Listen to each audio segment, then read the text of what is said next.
முருகன் பக்தர்கள் அனைவருக்கும் அன்பு வணக்கங்கள். என் அன்பு குழந்தையே, நீ பேச மாட்டாரா என்று நினைத்த அந்த நபர் இன்னும் சற்றே நேரத்தில் தொலைபேசியில் அழைத்து பேச போகின்றார் தங்கமே. இந்த உறவு என்னிடம் பேசினால் நான் மிகவும் சந்தோஷமாக இருப்பேன் அப்பா. ஆனால் அந்த உறவு என்னிடம் கோபம் கொண்டு பேசாமல் இருக்கின்றது. நான் என்ன தவறு செய்தேன்?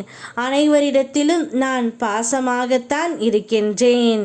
இருந்தாலும் அந்த உறவு என்னை விட்டு சென்று விட்டது.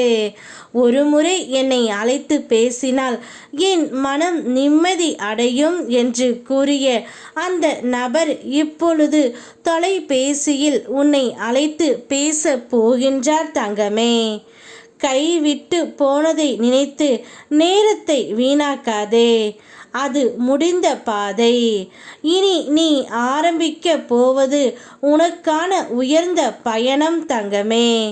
விட்டு சென்றதை விட நீ அடைய போவது பெருமையுடனும் அருளுடனும் நிறைந்ததாக இருக்கும். மனதில் உறுதியுடன் எழுந்து முயற்சி செய். அந்த முயற்சிக்கே நான் துணை நிற்கின்றேன். உன்னால் இழந்ததை நான் மீட்டு கொடுக்க மாட்டேன். அதைவிட உயர்ந்ததை உன்னை வைத்தே உன்னை அடைய செய்வேன் தங்கமே. உன் வாழ்க்கையின் அடுத்த படி அது என் அருளின் வழி. நீ எப்போதும் என்னுடைய பிள்ளையாகவே இருப்பாய்.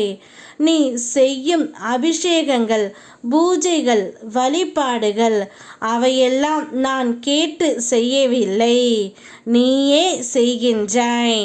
நான் எதுவும் கேட்கவில்லை. நான் கேட்பது எல்லாம் உன் உள்ள கோவிலில் குடியிருக்க வேண்டும். அந்த இடத்தில் இருந்து தான் உனக்குள் உன்னை நான் இயக்க வேண்டும் தங்கமே.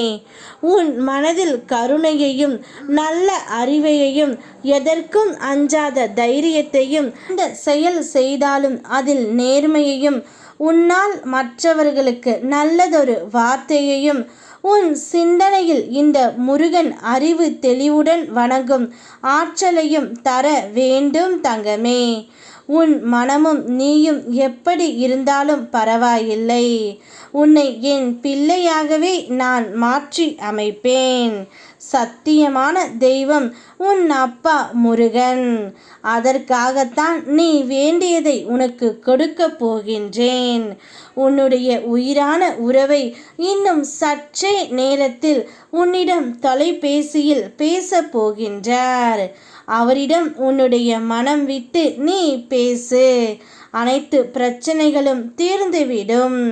அவர் தானாகவே உன்னிடம் வந்து விடுவார். யாம் இருக்க பயமேன். ஓம் முருகா.